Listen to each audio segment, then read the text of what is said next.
Hey you witches, how you doing today? Welcome back to the channel. My name is Taya, and today we're gonna have some fun going through oh hello Luna. Going through a witchy haul. So this past weekend, my friend Erica and I decided to go on a bit of an adventure. So I live in a big city, and then there's lots of like suburb cities around us. Like they're not really cities, but they're like towns sort of around us. There's a hamlet, a city, a town, all kinds of things. But yeah, they're almost basically connected to the city. They're super close. So I thought, Erica thought, let's go and we'll go on a road trip and visit all the metaphysical esoteric shops in all of these outlying areas, because there's kind of 2 shops in Edmonton, and that's about it. And so we thought it'd be kind of fun to explore sort of the outlying areas. So it was kind of a whole trip. So we had to drive like all around, 30 minutes from store to store at least. But yeah, it was a really good time and we had some fun. And I thought, I'm going to share with you all of the goodies that I got, because I just absolutely again, it's witchcraft. It's not about, accumulating. Most of what I got is either, books or incenses. I was feeling like smelling goodies. So first of all, I got a free stick of incense. We don't know what it is. The lady thought it might be sandalwood. I'm not sure. At all different stores. Different stores had different things. At another store, I got this free, they were still handing out, they had some leftover Valentine's gifts from Valentine's Day. So I got this lovely, it's a rose quartz. It's a raw rose quartz that I think is so pretty. And then I got this, just like an agate. I thought it was really pretty. I got this one at another shop, and it was like they had a dish by the front counter and you got to pick one out with purchase, which I thought was really cool. And then at one of the stores I bought myself, so this year I am working with owl. Long story, not gonna get into it, but I bought this really cute little owl stone talisman because I would like to set up, I'm not gonna say like an owl altar, but like a little space that I can look at and go, oh yeah, owl. And I thought this would be a nice little anchoring piece, as a little stone owl. Then I got really excited about the incense. So I am a Nag Champa girl. I didn't buy this, but it just happens to be here. This brand, this scent is like my go-to. I am a child of the 80s and 90s, and it's Nag Champa all the way. And then I thought, oh, I'm going to try the dragon's blood, because everybody's always raving about dragon's blood incense. And then I got the Egyptian musk. It was on sale for $1.50. So I thought, you know what? Let's grab it. If it's awful, I'll just pass it along to another witch who would appreciate it. It's okay. And then these were a fun. I've never actually seen this kind. It's the Elements, handcrafted in India. Elements. But this one called Pagan Magic. It smells so pretty. And it was like $4.25, which is a super steal of a deal. And this one here called Fairy Dreams. And I mean, they're in purple boxes. The Fairy Dreams is a little more floral. This is a little earthier.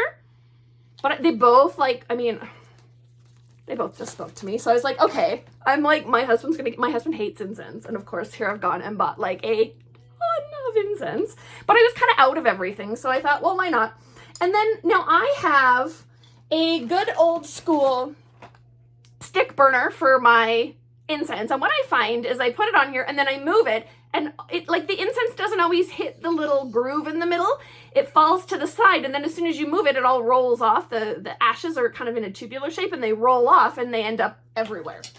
So I thought I would try, it's like a stand-up dish, and you put your, well, theoretically it stands like straight up. So as it burns, the ash will fall down into this sort of metal disc, and then it's kind of got a little bit of a lip to it. So when you pick it up, it's not gonna roll off. So I think it doesn't quite sit straight up and down, and I'm kind of retentive. So I'm just gonna put a little blob of like plasticine on the underside so that when I stick this in, it actually holds the incense straight up and down. And we'll see if that might make less mess. I'm trying to be less messy because, yeah, just like, let's not be messy. Okay, and I'm not even done with the incense. So then I also make like loose incense for like the Sabbats. Sorry, my brain is like, for the Sabbats. So I need to get some frankincense resin. Then I got some dragon's blood resin because I used it up on my last recipe. So some dragon's blood resin. And then I needed myrrh resin. Frankincense and myrrh resins for the next two I'm going to make. So it's kind of crunchy in there. There's like a bag in here of myrrh resin. So those are for my loose incenses. And then we get into the really fun stuff. So I got a new deck. The Spirit Animal Oracle by Colette Baron-Reid. And it's funny, there was another deck that I picked up that I really wanted, but I just was like, oh, I don't know if I want to spend the money. It turns out it was by Colette Baron-Reid as well.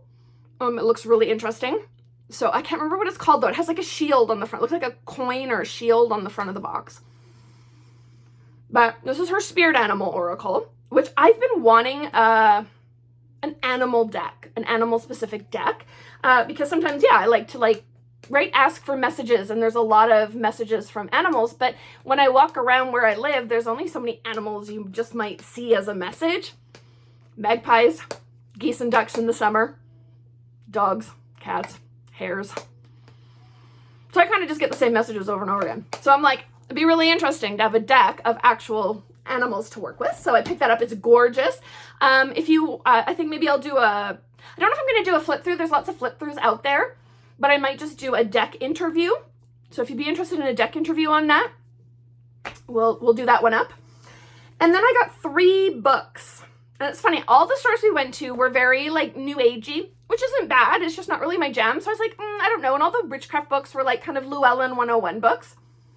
We went to the last store that I can't remember what it's called. It's in Sherwood Park, the metaphysical store in Sherwood Park, Nevaeh. Yeah, I think it's called Nevaeh. Anyways, cute little shop in the basement of a hotel. It's like totally like off the beaten path. But she had some really great books, and they weren't Wiccan and they weren't 101. So the first one is A Discovery of the Impostures of Witches by John Brinley with a foreword by Joyce Froome. This is like a reprint of it's by John Brinley, printed in London in 1680. This edition is reproduced and digitally restored by Troy Books from an original leather-bound volume in the collection of the Museum of Witchcraft and Magic in Boscastle, Cornwall. So, there's 2 parts. Part 1, a discourse on superstition and witchcraft. Part 2, a discourse on the impostures practiced in judicial astrology. So I thought this was a really interesting kind of historical reprint that I would really like. I'd like to have a copy of. I'd like to read it, but I'd also like to just have a copy of it. I didn't. I got this one in Edmonton, Consorting with Spirits by Jason Mankey, just because, again, it's just on my book list of books I'd like to read. And I thought, you know what? I kind of had said to myself, don't buy any books because I've got like a pile to be read. But then I thought, if I don't buy it, I'm just going to buy it in a few months on Amazon. So I might as well just buy it and support a local shop. And again, out at Sherwood Park, they had this book, The Complete Book of Predictive Astrology, which I'm really excited about. I have the Llewellyn's Complete Book of Astrology, and I got it, and I'm like all excited to learn how to, learn a bit about astrology. Well, it's all like, if you're a Sagittarius, this is what it means. And it goes through the different placements of things and what it means, but I'm like, okay, I know how to read that stuff. I want to know, how do I use it in like a predictive sense, right? So this just happened to be sitting in Nevaeh, and I was like, oh my goodness, that's the book I need. I didn't even know they had a second volume to the astrology series, The Complete Book of Predictive Astrology. So right away, I'm printing out ephemera, and it's teaching me how to for the month and the following months when I was born, and looking ahead to when were there like retrogrades and stuff. And yeah, it was interesting. There was like a major retrograde predicted the year that I had my daughter. It was like, big changes in your life when there's a Mercury in retrograde. And I'm like, ah! So it was really interesting. So I'm super pumped to super pumped to get into astrology. So that was kind of a little witchy haul, if you will, of all the things. We had a lot of fun going around supporting local shops, right? Sometimes it's really easy to get into the rut of shopping on Amazon. And I mean, I'm not like shaming anybody. That's where I buy most of my stuff, is on Amazon or from online sellers. And we thought, it'd be really interesting to show some love and go and see what's out in our actual community. And we found some shops that were like really, like, I would come back here. I would definitely come back and, at a later date, see what else they have to offer. So it was a really fun day with my friend Erica, and got some good stuff, and I was just excited to share it with you. So yeah, that's our video for today. What did you like the most? The incense, the books, the oracle deck? What do you think? Let me know in the comments, and we'll check you in the next video. Thanks so much, guys.